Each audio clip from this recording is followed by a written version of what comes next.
Hello guys, welcome back to my YouTube channel again. So for today's video, today I will tour you around in one of the most important place here in our house. One of our viewers here in our channel requested this, an altar tour or altar rebuild. So now your request is granted.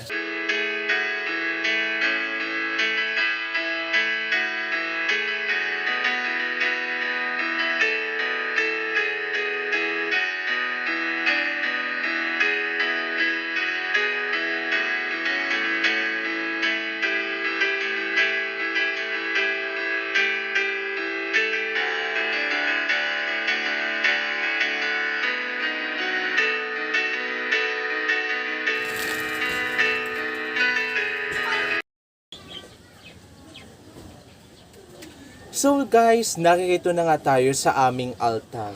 So, isa ito sa pinakamahalagang parte ng aming bahay. Inilaan para dito sa aming altar. So, dati hindi naman ganito kalaki itong aming altar.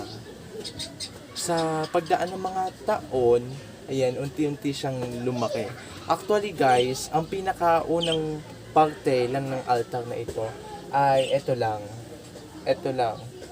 Ito lang talaga, itong piraso na ito. Hanggang dito sa baba yung may Our Lady of Manawag. So, mamaya, itutur ko din kayo. Sa ngayon, hindi nyo pa masyadong nakikita yung ating ibang scenes kasi nandito sila sa may portion na ito, may lamesa and others. Yung iba pa lang, ayan, katulad yan. So, guys, ang bawat poon na nakikita at bawat imahen ay pinag-ipunan, hindi siya kaagad na nabili na isang bagsakan na lahat nakikita na. So kumbaga, bilang sa mga batang kamarero o mga nag-iimahen, gusto rin magkakaroon ng mga poon, yan ay mga pinag-iipunan at ang bawat imahen na aking binibili ay tinitingnan ko rin kung saan nga ba siya ilalagay para hindi naman masayang o mawalan ng parte at hindi makita kasi nakatabi lamang yung bawat imahe. Ayan yung ating bagong bili na imahen, ang Our Lady of Perpetual Health na ating in-unbox din dito sa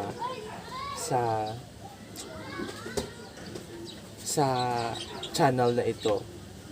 At yung katabi niya, yung katabi niya ay ang Divine Mercy, hindi pa siya nakikita. So, ang pinaka matagal na imahen dito, ang Sacred Heart of Jesus. Ito. Ang pinakaunang imahen talaga, actually, ito lang talaga. The rest, wala. Ang mga nakikita na, mga bago. O hindi pa ganun katagal. Pero, mga taon na din naman yung mga imahen dito. So, yung mga image na nakikita ay mga print lang, guys. So, yan, napakaganda. At, bakit nga ba napakahalaga na magkaroon ng altar sa isang tahanan? Una, bilang ito ay simbolo ng ating pananampalataya at dito nagaganap ang ating pakikipag-usap sa ating Panginoon. Bagamat, hindi naman sa lugar lamang na ito nagaganap ang pananalangin. Marahil pwede tayong mananalangin sa isang lugar lamang kahit walang altar. Pero, mas nagiging mataimtim ang ating pananalangin sa pamamagitan ng mga lugar na ito, gaya na lamang ng simbahan at iba pa. So guys, samahan nyo na ako ngayon sa itutur ko na kayo sa aming simpleng altar.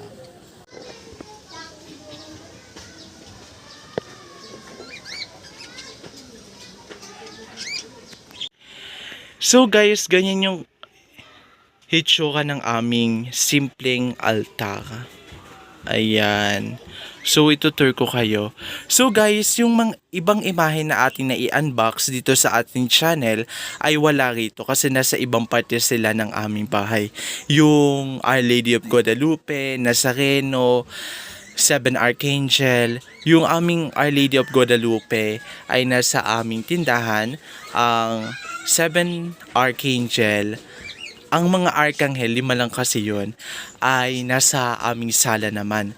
Ilalagay ko sana sila dito, kaso napag-isipan ko, lagyan ko na lamang ng, ayan, mga flowers. Actually guys, yung kulay green na nakikita nyo ay tuwing Christmas yan, di ba?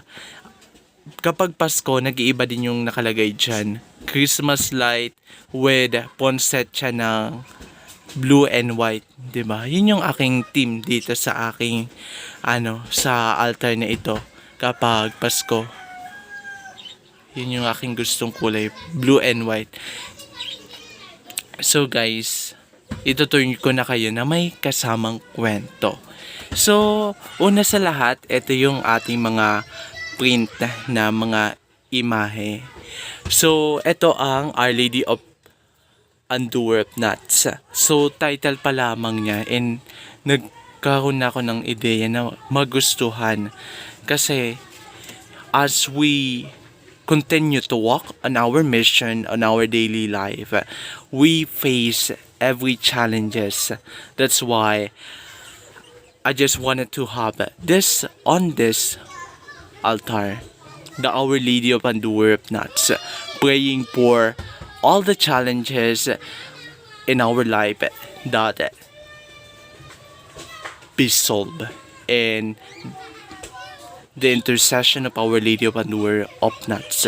So, ito naman yung aking kauna-unahang imahe talaga guys ng pagkabuhay, kasi ito talaga yung pinakagusto ko na magkaroon sa aking mga poon. Ngayon, ang aking pangarap ay isa sa mga poon na aking pangarap ay naririto na. Ayan. Wow. Diba guys? At ang ating birhen ng Pogtabaga. Ayan. Orina ng Cavite. Kaya ko rin gusto magkakaroon ng Our Lady of Portabaga kasi birhen nga ng Cavite. Kaya nandito ako sa Dasma. Kaya gusto ko magkakaroon. Ito naman ang Padre Pio. One of the malapit sa puso ng mga Pilipinong Katoliko, 'di ba? Gusto ko rin magkakaroon nito kasi unang-una sa lahat kasi ka-birthday ko si Padre Pio, May 25. Yan. At diyan din talaga lumalapit ang aming pamilya o yan, nananalangin sa mga santo. So, hindi natin sina wini-worship. Lumalapit tayo sa mga santo upang ilapit din tayo nila sa ating Panginoong Diyos. So, ito naman yung prayer to Saint Jude. At ito naman si San Vicente Ferrer. Siya ang patron siya ng mga sa pagpapagaling. Ayan. Meron din ako netong Saint Jude Tadeus na kasama din nung ating Our Lady of Guadalupe. So, next portion naman, dito naman tayo sa aking bagong purchase o bagong bili na imahen, ang Divine Mercy. So, guys, ay nagustuhan ko siya kasi yung unang-una sa lahat, tingnan nyo naman, oh. Wow, sobrang ganda nung kanyang imahen. At, ito din naman, napakahalagang alaala kasi napakalapit din dito ng aking tatay na sumakabilang buhay na. Ayan. So guys, eto naman yung aking Our Lady of Perpetual Help. Nakakapiesta lamang nitong June 27. Actually guys, umattend ako. Ipeplex ko na lang dito din yung video. umattend ako ng kanyang banal na misa. Napakasaya kasi may karakol, ayan. At ito naman ang aking Our Lady of Fatima with 3 child. Ayan, na ngayon ay santo na rin ang dalawa. Ayan. So guys, ito talaga nagustuhan ko kasi napakaganda tiles bago sa aking paningin. Para siyang rare, no? Ayan, oh. Napakaganda. Ayan, ang imahe ng Fatima with heart. So guys, ito naman ang aking imahen ng Birhen ng Fatima. Ito ay 3-feet. Siya ang pinakamalaking poon na aking na-purchase sa Orange App. So guys, ipinagpanalangin ko rin talaga sa Diyos na magkaroon ako kahit isang poon lamang, kahit anong poon na malaki na 3-feet. Yung pwedeng ipahiram sa simbahan. Yung ganun guys. Dininig ng Diyos ang Our Lady of Fatima. Ang kapistahan naman neto guys ay May 13 at October 13. Yan. Ang napakagandang imahen ng Fatima. Ngayon naman guys, ang aking Our Lady of Lourdes. Ang lumalapit. Ang isa sa pinaka tanyag na birhen para sa mga may sakit. Yan guys. So guys, eto guys, nabili ko to nung pandemic. Ayan. Ang kwento naman neto guys, kaya siya binili. Kasi nung pandemic, gusto ko magkaroon sa aming terrace ng isang tahanan ng poon. Na kung saan na merong poon na nasa labas sa terrace namin. Ngayon, dito na lamang pala. Mas maganda pala dito ang mahal na birhen ng Lourdes. Kasi ang plano naman na magkaroon na ng poon doon sa aming terrace ay yung nakahang na lang na poon. Ayan. So dito naman next is ang aking unang pinangarap na magkaroon ng poon ay ang pagkabuhay, the resurrection. Ayan guys. So guys, ayan. Ganyan siya guys. Ito ang para siyang pamilya, 'di ba? Ay, pamilya naman talaga sila guys. Ayan yung kanyang tema. So, ayan ang ganda talaga nito guys. Wow.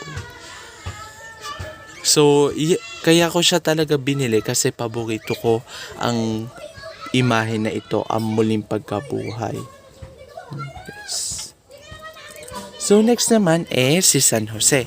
So ito guys, na-inspire ako kasi masalo ko siyang nakilala. Ito nga si San Jose. So na-inspire ako na bilhin ang San Jose sapagkat na nung masalo ko siyang nakilala nung taon ni San Jose. Guys, ewan ko, hindi ko na matandaan kung kailan ba yung taon na yun. Yung mas pinapakilala si San Jose. At yun, bilang, ayan guys, so meron din akong istampita niya. Yan. Matagal na din to guys. Yan. So guys, dito naman tayo sa aking mga cute na mga poon. So yan, sa baba. So guys, naka-plastic pa si San Antonio de Padua. Dalawa yung aking binili niyan. Yung isa blessed na, yung isa hindi pa. So eto guys, nakaantabay to. Pag nag-1,000 na ang ating subscribers, ibibigay ko talaga to sa kanya. Ang San Antonio de Padua sa mapipili. Yan. Guys, yung ating Santo Niño at ang kabanal-banalang puso ni Jesus. At ang Christ the King. So, ayan guys. Ang Christ the King naman guys, gustong gusto ko din siya. Kaso, yung malaki hindi ako makahanap. Kaya yung maliit na lang muna ang ating pinurchase. So, ayan sila.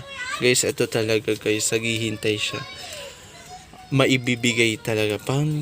Ayan guys. Giveaway pag nag-1,000 na ang ating subscribers. Ayan. Naman guys, ang napakagandang imahen ng mahal na birhen ng Milagrosa. So guys, ito naman napakagandang magkakaroon ng imahe na ganito sapagkat ayan, tinatapakan niya ang ahas, ang kasalanan, no, na siyang nang-akit kay Eva na kumain ng pinagbabawal na pagkain. Yan, at isa rin to sa mga tanyag na nilalapitan para sa panalangin sa kagalingan ng mga may sakit. Ayan. Our Lady of Miraculous Medal, pray for us. So, usually guys, isa rin to sa mga imahen na ginagamit, pinaparada kapag Flores de Mayo. Pero ang pinakatandanyag talaga yung mahal na birhen ng Birhen de las Flores. Ayan. So guys, nandito naman tayo sa ating, yan, dalawa yung image na yan. O, diba? Guys, ayan, ang kabanal-banalang puso ni Jesus at ang mahal na birhen ng Manawag. Ayan. Yan talaga yung pinaka-patron sa aming parokya, ang kabanal-banalang puso ni Jesus. Umattend din ako ng banal na misa o kapistahan niya ng kabanal-banalang puso ni Jesus. Yan guys. So, eto naman ang pinaka-matandang o tanda at pinakamatagal na imahen dito, ang Sacred Heart of Jesus. So yan guys, may mga crack na siya, pero ayan ay good condition pa din. Ito yung aking cross sa simbahan na aking pinaglilingkuran sa may De La Salle University, Dasmariñas, sa Chapel of Our Lady of the Holy Rosary. Ayan. Yan, meron din siyang ito. So, ito naman guys, ang Birhen ng Guadalupe. So guys, meron din ako netong malaki kaso nga lang nasa aming tindahan. So, ayan guys, ang Birhen ng Guadalupe. So guys, dito ako na-amaze kasi gusto ko magkakaroon ng ganito. Yung nakalalagyanan na, may lalagyanan na yung poon, ayan. So, ito rin si St. Jude Thaddeus. Ayan.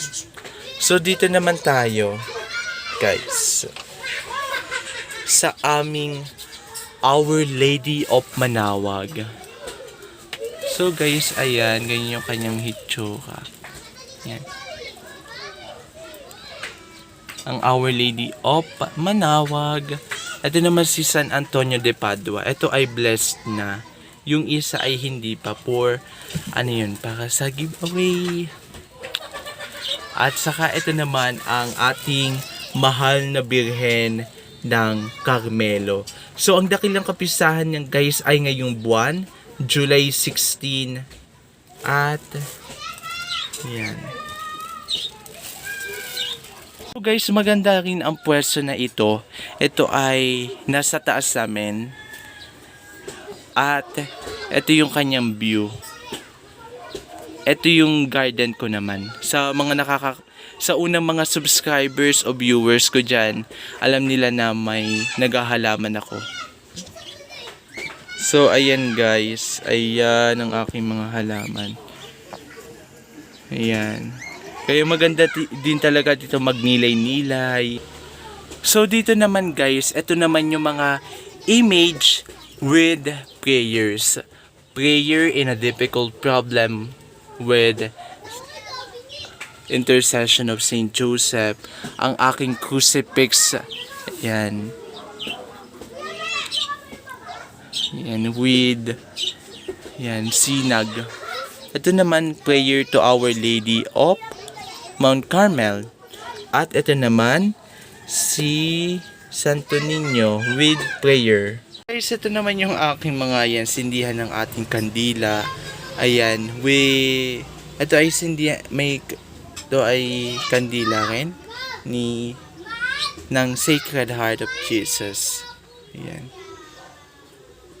Guys. So, ayan, napakaganda. So, ito naman guys, yung lalagyanan ko ng mga kandila rito.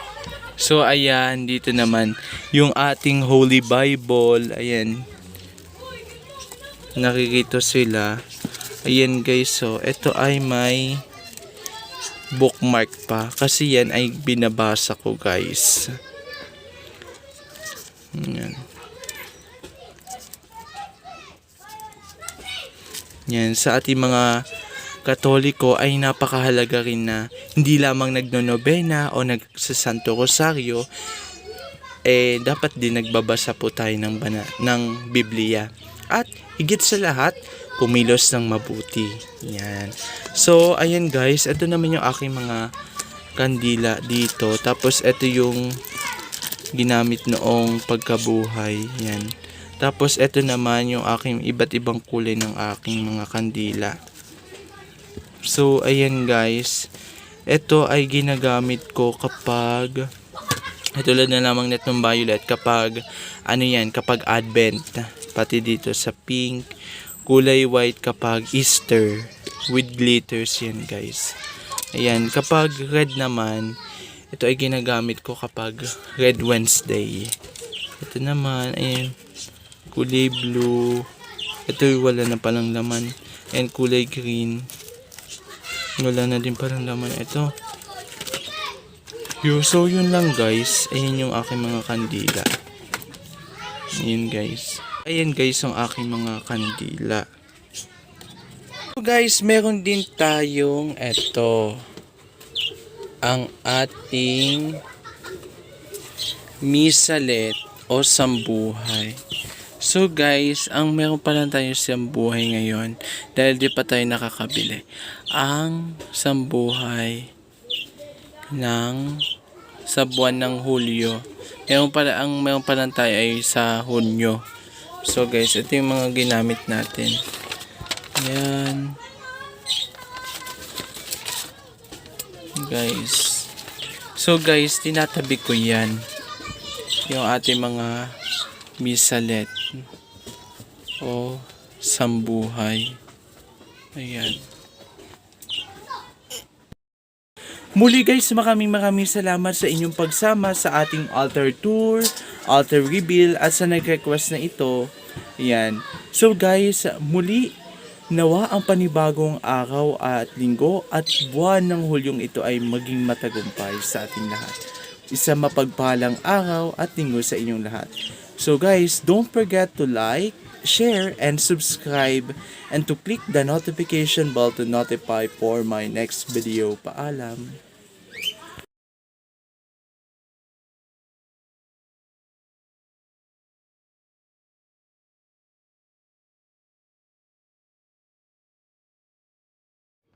As we walk on this new month, let us ask for the guidance of God.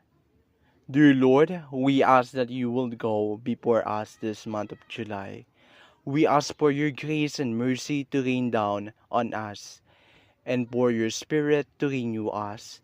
May we feel your power and strength rise up within us. We pray for help for all who are in need. We pray for comfort for the hurting, hope for the hopeless, and rest for the weary. Thank you for your faithfulness. We are grateful for our blessings, your promises, and your great love for us. May we live each day with an attitude of gratitude and think nothing for granted. We ask this in Jesus' name we pray. Amen.